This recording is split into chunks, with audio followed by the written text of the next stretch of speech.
Assalamualaikum warahmatullahi wabarakatuh.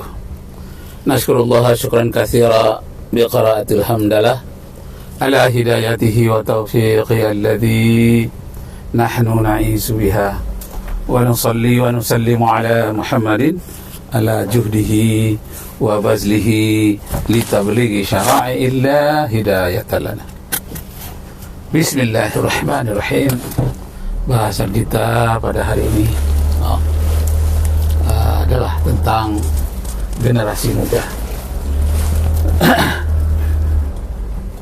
Generasi muda, Masya Allah.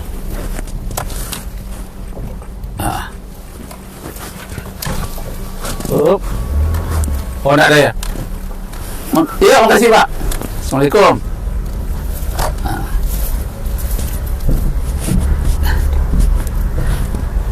Bismillahirrahmanirrahim. Bapak Ibu Saudara sekalian, saya baru saja dari Jalan Meranti, Masjid Al-Hidayah. Juga tadi itu membahas tentang peranan pemuda di dalam hidup berbangsa dan bernegara. Juga termasuk peranan pemuda dalam mengisi kemerdekaan Republik Indonesia. Nah, jadi apabila kita bicara tentang generasi muda, ada ungkapan dari Nabi Muhammad sallallahu alaihi wasallam yang menyatakan subhanul yaum rijalul ghad. Pemuda pada hari ini adalah pemimpin pada hari esok. Masya Allah. Saya hafal ini ungkapan dari hadis dari Rasulullah SAW ketika saya mengikuti lomba pidato pemuda tingkat nasional di Jakarta. Di Jakarta tahun 83. Waktu itu peringatan Hari Sumpah Pemuda yang ke-55. Menteri Pemudanya waktu itu Pak Abdul Ghafur. Menteri Industrinya waktu itu adalah Insinyur Ganjar Kartasasmita. Presidennya waktu itu Presiden Soeharto. Tahun 83 belum ada pesawat Lion, belum ada Adam Air, yang ada satu-satunya adalah pesawat Garuda. Ingat saya waktu itu ongkosnya ke Jakarta 125.000. Saya diutus oleh KNPI Riau. Waktu itu di Riau gubernurnya bernama Imam Munandar. Dan kemudian di KNPI saya memenangkan lomba pidato antar pemuda seprovinsi Riau, dan saya diutus ke Jakarta untuk mengikuti lomba pidato tingkat nasional.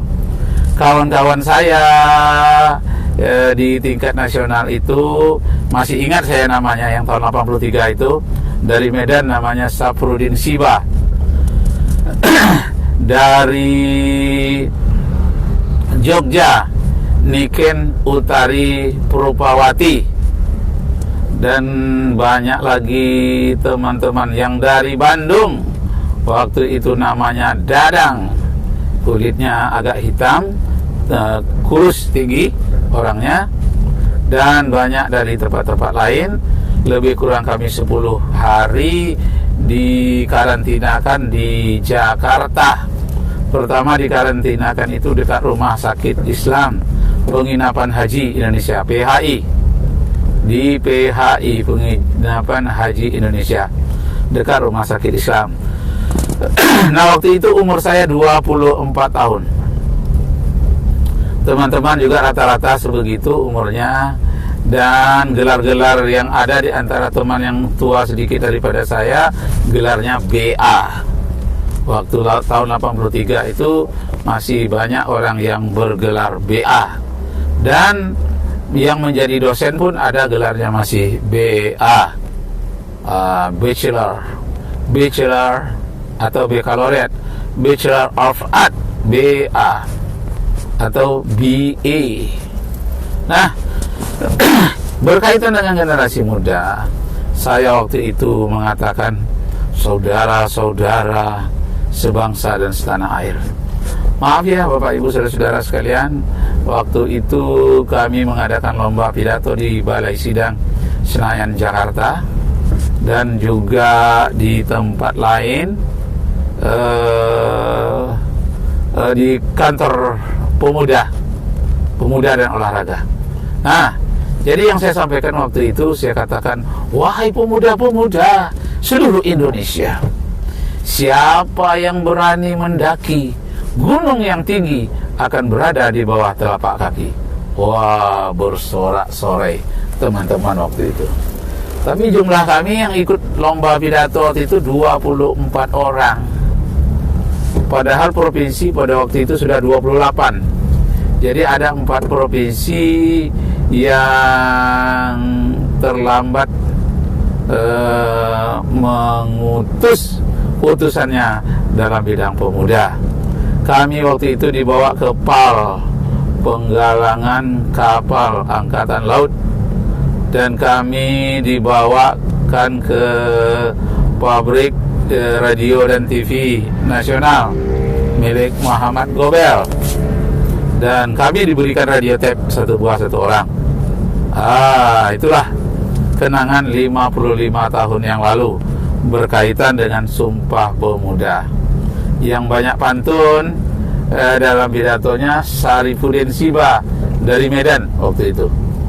Kemudian yang sangat terkenal pidato dari Dona Keles dari Sulawesi Utara. Nah, banyak lagi teman-teman lainnya dari seluruh Indonesia. Ada Pak Hrul dari Kalimantan yang penampilan wajahnya mirip dengan orang Cina, tapi dia orang Melayu Kalimantan. Nah, mungkin ada kawan-kawan saya yang mendengar itu ceramah saya ini. Mungkin dia mengingat, boleh dia kasih komentar di bawah ceramah ini yang saya masukkan ke YouTube. Nah, Bapak Ibu serta saudara-saudara sekalian, saya waktu itu menempati ranking 2 dari 10 besar. Dan ada bukunya yang diterbitkan oleh KNPI Jakarta.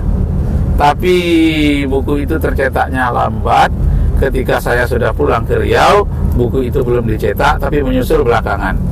Maka saya lihat di Riau yang punya buku itu adalah Pak Herman yang pernah menjadi anggota DPR di Provinsi Riau. Nah, Bapak Ibu saudara-saudara sekalian, saya melihat buku itu melalui Pak Herman itu. Ada foto saya di sana dan ranking-rankingnya ada di sana. Tapi buku itu tidak bisa saya miliki karena buku itu hanya satu-satunya dan tidak dijual. Nah, kembali kita persoalan generasi muda. Apa yang dihadapi oleh generasi muda sekarang ini? Yang dihadapi oleh generasi muda adalah perjuangan melawan 4K. Yang pertama kebodohan, yang kedua kemiskinan, yang ketiga keterbelakangan, yang keempat kerakusan. Nah, kerakusan ini tidak kurang beratnya. Kenapa? Yang rakus ini adalah para konglomerat yang disebut dengan 9 naga. Sekarang tak 9 lagi, 10 naga. Nah, mereka inilah yang banyak menguasai sampai dikatakan 1/3 kekayaan Indonesia dikuasai oleh 10 naga.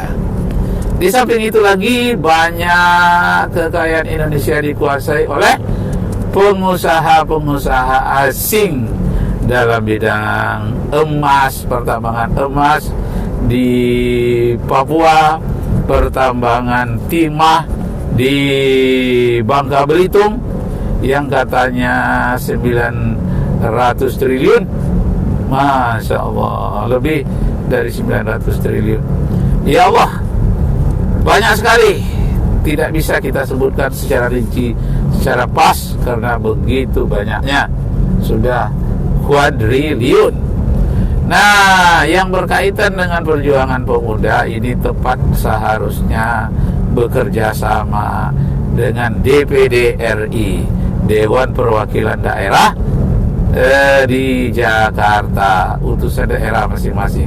Sebaiknya para pemuda berkolaborasi di sana. Kenapa? Karena yang mencintai daerah itu adalah pemuda-pemuda, dalam artian berlari dia kuat, semangatnya menggelora. Kalau yang tua-tua tinggal semangat saja, tapi fisiknya sudah tidak kuat lagi. Tapi kalau pemuda kuat segala-galanya. Makanya kata orang Arab, subhanul yaum rijalul ghadin, pemuda pada hari ini, pemimpin pada hari esok. Kata orang Inggris, the young today, leader tomorrow. The young today, leader tomorrow. Remaja, pemuda pada hari ini, pemimpin di hari esok.